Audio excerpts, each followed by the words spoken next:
विकी कौशल की film Sam बहादुर में मानिक शॉ की जो कहानी आपने देखी वो कहानी अधूरी है। असल में फिल्म में मानिक शॉ से जुड़े कुछ सच को शायद जानबूझकर छिपा दिया गया, क्योंकि ये सच कांग्रेसियों के चेहरे से नकाब हटा सकता था।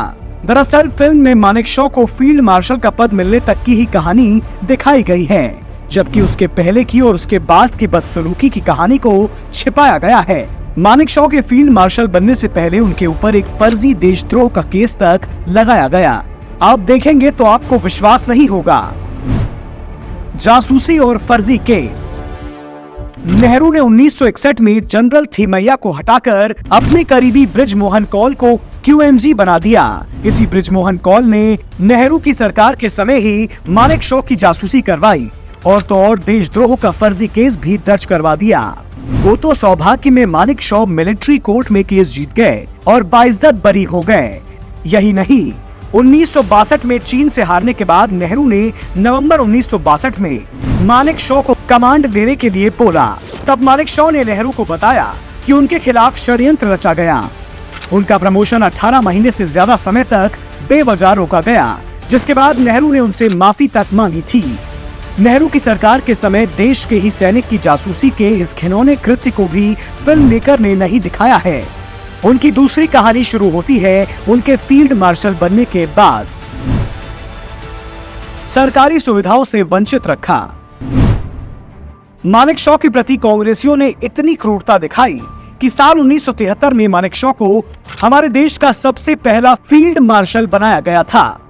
उसके बावजूद लगभग 30 साल तक उनके पद के हिसाब से जो उनको सरकारी सुविधाएं मिलनी चाहिए थी, उनके पद के हिसाब से प्रमाणित वेतन मिलना चाहिए था, या जो सरकारी सुविधाएं मिलनी चाहिए थी वो भी उनको नहीं मिली। तब सेना के कई अन्य जनरल ने उनके साथ हुई इस नाइंसाफी को अनुचित भी बताया था।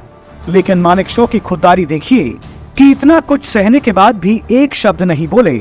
यहाँ तक कि जब राष्ट्रपति अब्दुल कलाम के निजी तौर पर हस्तक्षेप के बाद उनको जो 1.16 करोड़ का चेक मिला, वो सारा पैसा उन्होंने आर्मी विडो फंड में दे दिया, खुद मरणासन स्थिति में होते हुए भी। जिस व्यक्ति ने 1962 की हार के बाद हमारी सेना के साहस को बढ़ाया, 1971 का युद्ध जीता और सेना का खोया हुआ आत्मविश्वास वापस दिलाया, इन कांग्रेसियों ने उनके साथ इतनी नाइंसाफी की। लेकिन उसके बावजूद कांग्रेसियों की शर्मनाक कहानी को भी फिल्म में नहीं दिखाया गया है। श्रद्धांजलि अर्पित करने तक नहीं गए। अरे बाकी तो छोड़िए, जिस सैनिक की वजह से इंदिरा गांधी को दुर्गा का खिताब मिला, जिसकी वजह से भारत 1962 जैसी हार का मुंह देखने से बच गया, उस सैनिक का निधन होने के बाद भी कांग्रेसियों का दिल नहीं पसीजा। क्योंकि जब सैम मानिक शॉ का निधन हुआ, तब राष्ट्रपति प्रतिभा पाटिल, प्रधानमंत्री मनमोहन सिंह और रक्षा मंत्री AK एंटनी, तीनों में से कोई भी उनके अंतिम संस्कार में उपस्थित नहीं था।